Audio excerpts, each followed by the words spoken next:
Hello student, मैं मोहम्मद अनस। आज हम लोग अध्ययन करेंगे फिजिक्स के बारे में।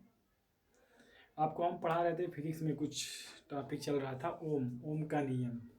शायद सुने हो 10 में ओम का नियम क्या होता है। आज हम ओम का नियम हम डिस्कस कर चुके थे, तभी से क्लास बंद है। आज हम लोग अध्ययन करेंगे ओम के नियम की सीमाएँ। ओम के नियम की सीमाएँ क्या क्या होती हैं उसके बारे में अध्ययन करेंगे।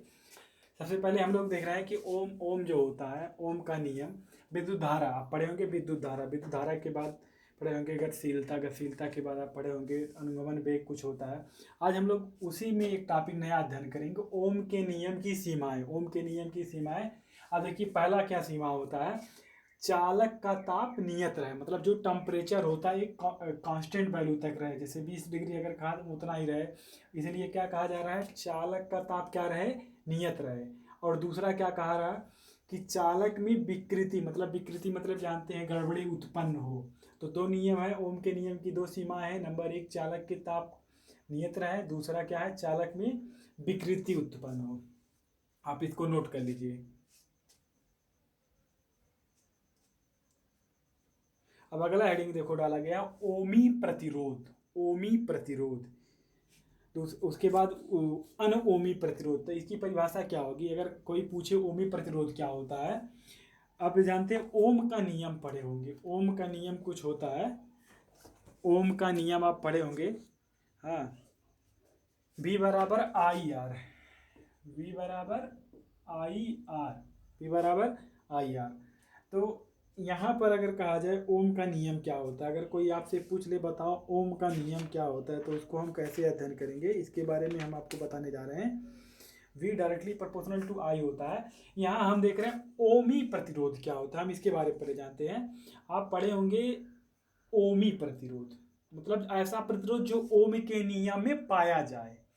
अनओमी प्रतिरोध, ऐसा प्रतिरोध जो ओम के नियम में अन मतलब नहीं होगा, अन मतलब नहीं होगा, ऐसा प्रतिरोध जो ओम के नियम में ना पाया जाए, अनओमी प्रतिरोध। तो सबसे पहले आप हेडिंग डालिए, दूसरा हेडिंग ओमीय प्रतिरोध। अंग्रेजी लिखा हुआ स्पेलिंग OHMIC, रजिस्टेंस, ओमीय प्रतिरोध। आप इसकी परिभाषा क्या लिखिए, परिभाषा लिखिए सब लोग। जिन चालकों में ओम का नियम लागू होता है, जिन चालकों में ओम का नियम लागू होता है, ओमी चालक, ओमी चालक,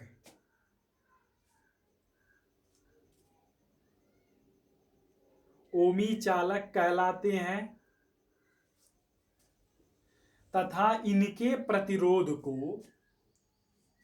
तथा इनके प्रतिरोध को ओमी प्रतिरोध कहते हैं।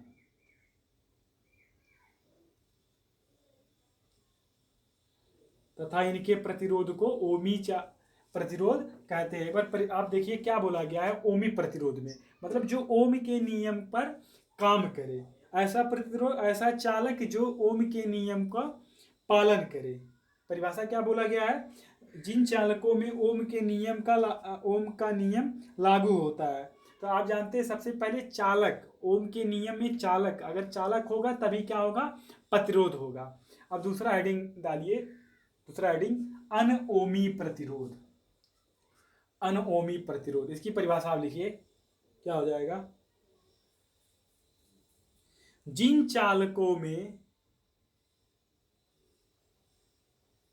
जिन चालकों में ओम का नियम लागू नहीं होता है।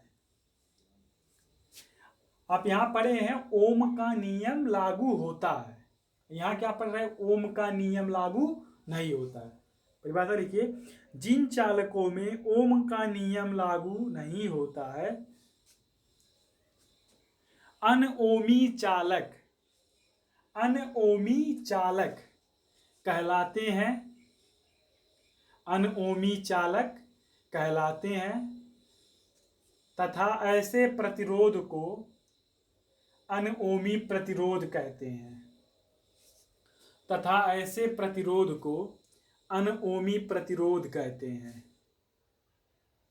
यहां पर क्या बोला गया, जिसमें ओम का नियम लागू हो, ओमी चालक और ओमी चालक को ओमी प्रतिरोध। यहाँ पर अनओमी चालक मतलब यहाँ पर चालक न हो, तो ऐसे यहाँ पर ओम का नियम न लगे, ओम का नियम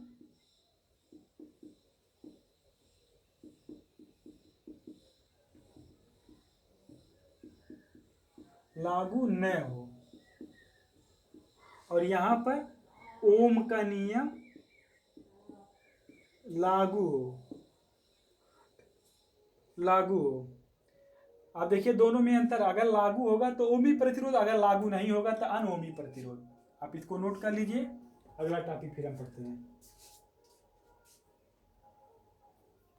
टॉपिक है विद्युत प्रतिरोध, इलेक्ट्रिक रेजिस्टेंट। इलेक्ट्रिक रेजिस्टेंट अगर कोई परिभाषा पूछे तो क्या बनेगा? आप देख रहे हैं यहाँ परिभाषा बनाने का सबसे आसान तरीका है, सबसे पहले या तो परिभाषा याद हो उससे सूत्र बनाए, या तो सूत्र याद हो उससे परिभाषा बनाए। तो अगर किसी विद्युत परिपथ में विभवांतर और उसी के रास्ते में कोई धारा बहे, किसी विद्युत परिपथ में कोई विभवांतर बहे, विभवांतर किसी विद्युत परिपथ में विभवांतर और विद्युत धारा का अनुपात ही, आप देखिए सूत्र में लिखा है विभवांतर बटे विद्युत धारा, विभवांतर और विद्युत धारा का अनुपात ही क्या कहलाएगा? विद्युत प्रतिरोध।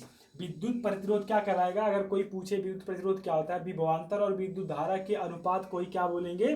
विद्युत प्रतिरोध। विभवांतर और विद्युत धारा के अनुपात को R बराबर V बटे I। तो सबसे पहले आप परिभाषा लिखिए, परिभाषा क्या होगा?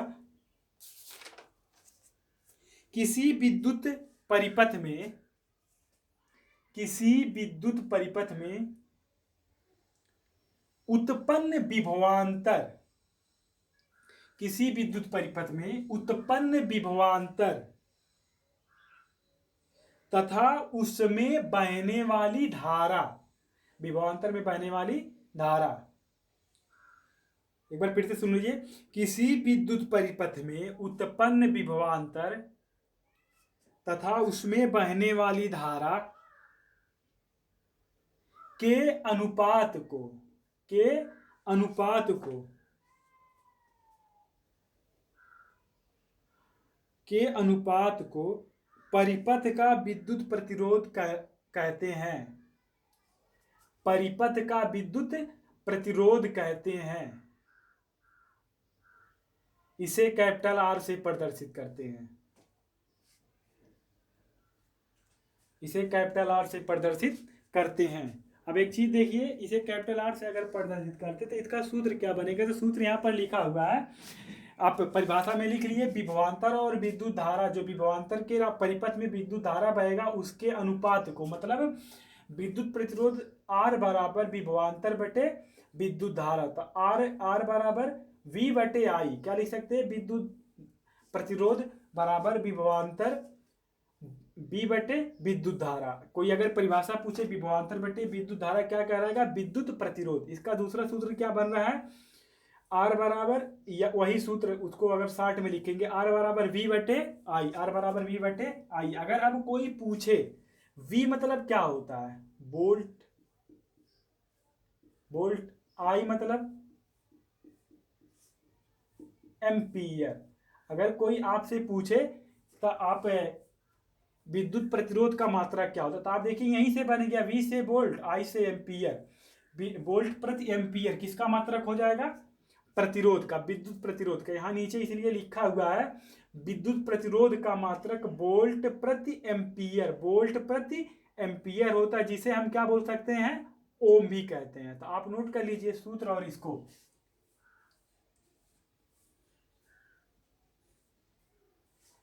विद्युत प्रतिरोध का मात्रक वोल्ट प्रति एम्पियर, जिसको हम क्या बोलते हैं? ओम भी कहते हैं।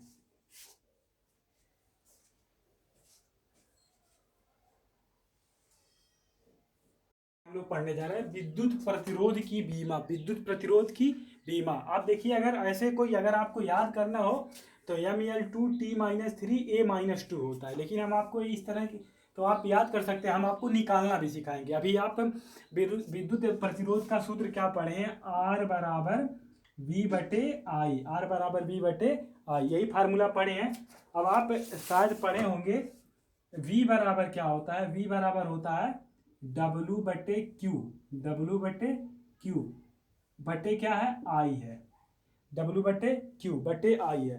अब क्या करेंगे, यह है नीचे आ जाएगा तो हम इसको क्या लिख सकते हैं, डब्लू बराबर क्यू आई, क्यू आई यह लिख सकते हैं। अब एक चीज जानिए, डब्लू को हम क्या लिख सकते हैं, डब्लू को लिख सकते हैं F into D, F into D मतलब द कार को लिख सकते हैं एफ बल गुणे विस्थापन, आप जानते हैं कार हो रहा था बल गुणे विस्थापन, तो हम लिखेंगे एफ इंटू डी बटे क्यू आई है, क्यू आई है। अब एक चीज एफ को क्या लिख सकते हैं, एफ बराबर होता है एम ए, एफ बराबर होता है एम ए, तो हम लिखेंगे M A D, M into D बटे Q I, Q I, Q into I. अब इसको भी कुछ कन्वर्ट कर सकते हैं, क्यू बराबर आप पढ़े होंगे फार्मूला, क्यू बराबर आई टी, तो हम यहां भी लिख दें एम ए डी बटे आई इंटू टी इंटू आई। अब देखिए क्या फार्मूला, क्या बीमा बन जाएगा, यम मतलब यम की बीमा यम होगा, अगर यहां लिख दे आर की बीमा, यम का यम होगा, ए मतलब त्वरण होता है, एल टी माइनस टू होता है, त्वरण का आप सबको पता है एल टी माइनस टू, तो हम लिखेंगे L T minus two, D दूरी, दूरी का यल होता है, यह हो गया। उसके बाद आई का ए, टी का टी, आई का ए, धारा का एम्पियर ए। अब देखिए अगर इसको हम टोटल जोड़ेंगे, टोटल तो क्या बन जाएगा,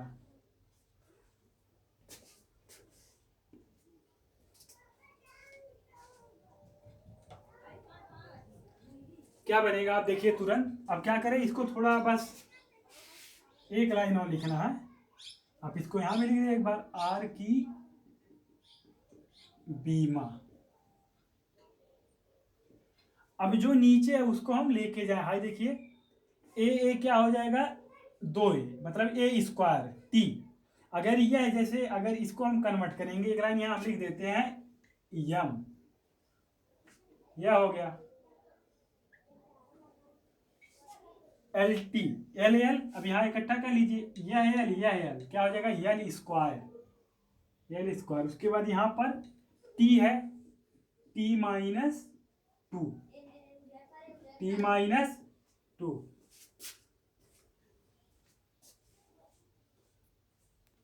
तो अब देखिए अगर हम इसको ऊपर लेके जाए, जो यहां पर बीमा बचा हुआ है इसको हम, जो बचा हुआ है इसको अगर हम ऊपर लेके जाए तो ऊपर क्या हो जाएगा,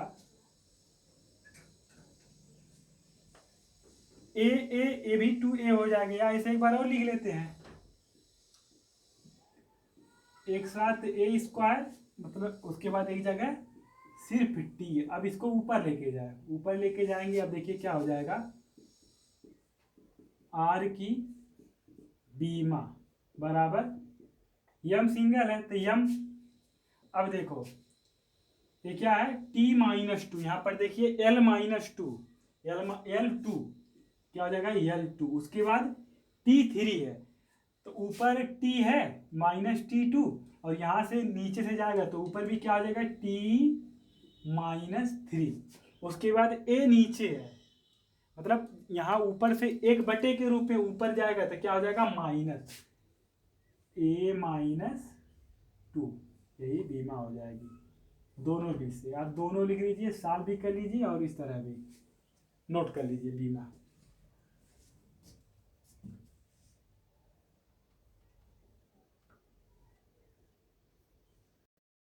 विद्युत चालकता, इलेक्ट्रिक कंडक्टिविटी। इलेक्ट्रिक कंडक्टिविटी आपको केमिस्ट्री में भी पढ़ाया गया है कि विद्युत प्रतिरोध का उल्टा क्या होता है, विद्युत चालकता। विद्युत प्रतिरोध का उल्टा विद्युत चालकता, यहाँ विद्युत चालकता को जी से प्रदर्शित कर रहा है। जी बराबर 1 विद्युत प्रतिरोध, मतलब यह क्या है, इसका उल्टा है। तो परिभाषा क्या बनेगा, विद्युत चालकता विद्युत प्रतिरोध का उल्टा होता है, विद्युत प्रतिरोध का उल्टा होता है। आप देखिए 1/R के रूप में लिखा है, मतलब जी अगर जी चालकता है और प्रतिरोध क्या है, आर है, तो यह क्या है, जी व्युत्क्रमानुपाती है आर के, मतलब उल्टा है।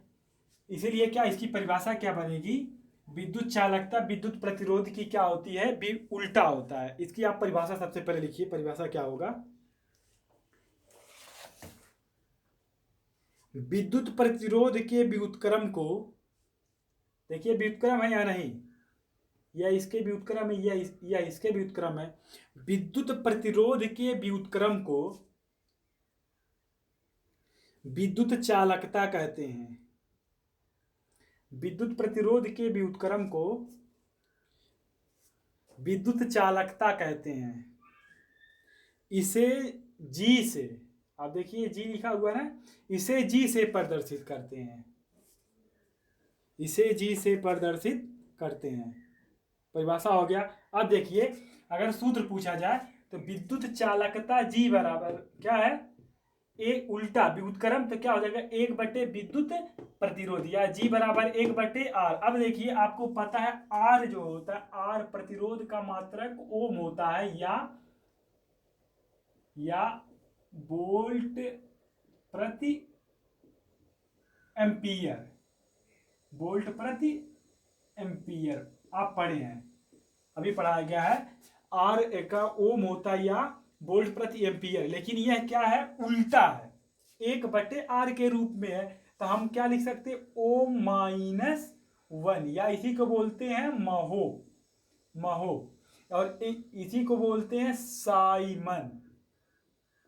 मतलब विद्युत चालकता का मात्रक क्या हो गया, O-1, या महो या साइमन। तो आप देखिए मात्रक में क्या लिखा है, विद्युत चालकता का मात्रक ओम, O-1 लिखा है, O-1 या महो आप पहली बार सुन रहे होंगे, या साइमन होता है, यह इसकी एसआई मात्रक होती है, विद्युत चालकता की एसआई मात्रक साइमन होता है। अगर कोई पूछे कि महो तो मतलब बस उल्टा होने के कारण उसको ओम को महो कहा जा रहा है, लेकिन विद्युत चालकता का एसआई मात्रक जो होता है साइमन होता है। और देखिए बीमी सूत्र क्या हो जाएगा, बीमी अगला हेडिंग आप डालिए, बीमा क्या हो जाएगा, M-L-1 T2 M-1 L2 T3 A2, यही होती है इसकी बीमा। आप इतना पूरा नोट कर लीजिए।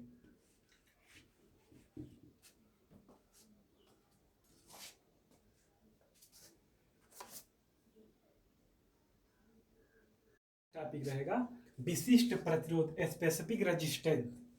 ये क्या होता है, विशिष्ट प्रतिरोध, P बराबर E इंटू जे। ई आप पढ़े, ई विद्युत क्षेत्र की तीव्रता, जी धारा घनत्व होता है। मतलब अगर कोई परिभाषा पूछे, विद्युत क्षेत्र की तीव्रता तथा धारा घनत्व के अनुपात को विद्युत क्षेत्र की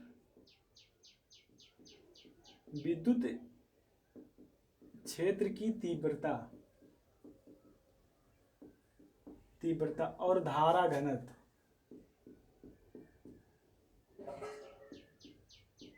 इन दोनों का अनुपात ही क्या कहलाएगा, विशिष्ट प्रतिरोध। अब इसको किससे प्रदर्शित करेंगे, पी से या रो, पी या रो दोनों एक ही, मतलब या आप अगर आपको पी लग रहा हो पी, रो लग रहा हो रो। विद्युत क्षेत्र की तीव्रता और धारा घनत्व के अनुपात को ही क्या बोलेंगे, विशिष्ट प्रतिरोध। तो सबसे पहले आप परिभाषा लिखिए, क्या परिभाषा होगा, परिभाषा लिखिए, विद्युत क्षेत्र की तीव्रता तथा धारा घनत्व के अनुपात, विद्युत क्षेत्र की तीव्रता तथा धारा घनत्व के अनुपात को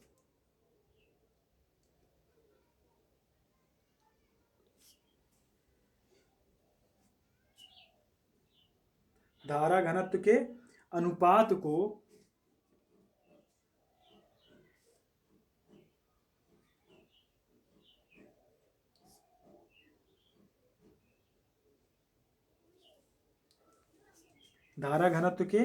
अनुपात को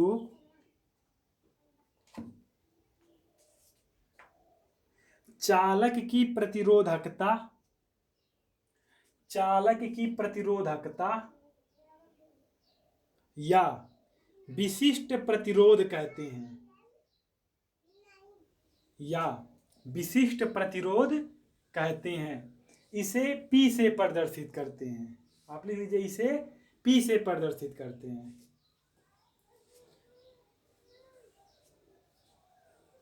अब देखो सूत्र क्या बनेगा, विद्युत क्षेत्र की तीव्रता E और धारा घनत्व J, P बराबर E बटे J। आप इसको मान लो समीकरण नंबर 1 है, एक छोटा मोटा डेरिवेशन है। अब देखो, अब P बराबर E इंटू J, परंतु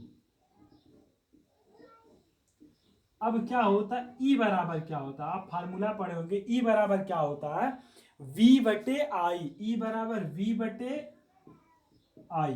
यह हो गया विद्युत क्षेत्र की तीव्रता विभवांतर वोल्ट प्रति एम्पीयर। E बराबर वोल्ट प्रति एम्पीयर, यह हो गया। अब एक चीज अगर कोई पूछे, धारा घनत्व क्या होता है, धारा घनत्व आप इसको लिख सकते हैं, विद्युत क्षेत्र की तीव्रता E बराबर क्या हो जाएगा, V बटे आई, फिर J क्या है, धारा घनत्व। J बराबर क्या होगा, किसी को याद है, I बटे A, कोई ऐसा फार्मूला बताया गया था, या I बटा A, ऐसा फार्मूला लिखवा जा चुका है धारा घनत्व के लिए। तो आप लिखिए J बराबर I बटा A। अब आप क्या करिए, E यहाँ पर है और J यहाँ पर है, इसका मान समीकरण नंबर 1 में रख देता। हम यहाँ लिखते हैं E तथा J का मान समीकरण 1 में रखने पर, अब देखिए लिखेंगे P बराबर E की जगह पर क्या हो जाएगा, E बराबर क्या लिखा है, V बटे आई, तो आप लिखेंगे V बटे आई बटे, अब तब यहां लिख लीजिए P बटे J बराबर क्या हो जाएगा, बटे J है ना, J बराबर क्या हो जाएगा, I बटे A, तो हम लिखेंगे I बटे A, बाहर का बाहर गुणा अंदर का अंदर गुणा। आओ आगे यहां सॉल्व करते हैं। P बराबर V बटे I बटा J, तो हम इसको क्या लिख सकते हैं, P बराबर को लिख सकते हैं, P बराबर को लिख सकते हैं V बटे I, V बटे I इंटू I बटे A बटे, अब जैसे यह दोनों ऊपर रहेगा और यह दोनों बीच नीचे रहेगा, तो क्या हो जाएगा, A बटे I, यह हो गया, एक फार्मूला तय बन गया। अब अगर कोई पूछे कि V बटे I क्या होता था, आप फार्मूला शायद पढ़ चुके हैं, V बटे I बराबर होता है R, V बटे I बराबर R, यहाँ नजदीक में लिखे ताकि आपको दिखाई दे, चूंकि V बटे I बराबर R होता है, तो आप यहाँ ऐड कर दीजिए, P बराबर हो जाएगा R इंटू A बटे I, अपना क्या बन जाएगा, यही फार्मूला बन जाएगा। इतना एक बार देख लीजिए, फिर आगे हम बताते हैं।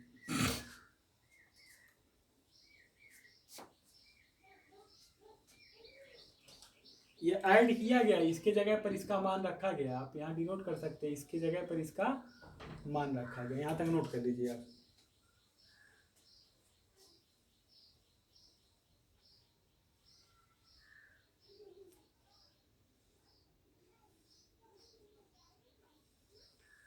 अब कोई अगर पूछे क्या बोलते हैं, विशिष्ट प्रतिरोध का मात्रक क्या होता है, तो आप लिखिए विशिष्ट प्रतिरोध का मात्रक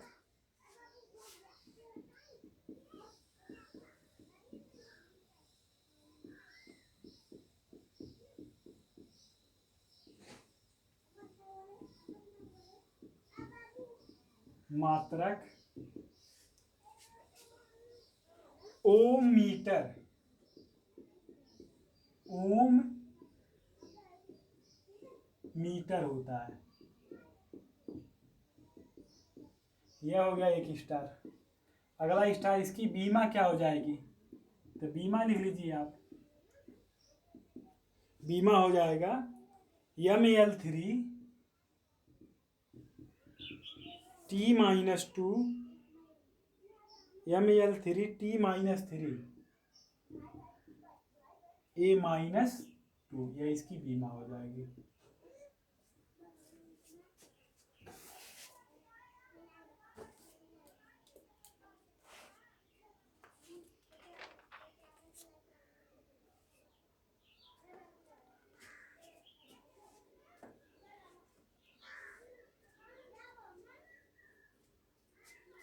आप इसको पूरा नोट कर लीजिए।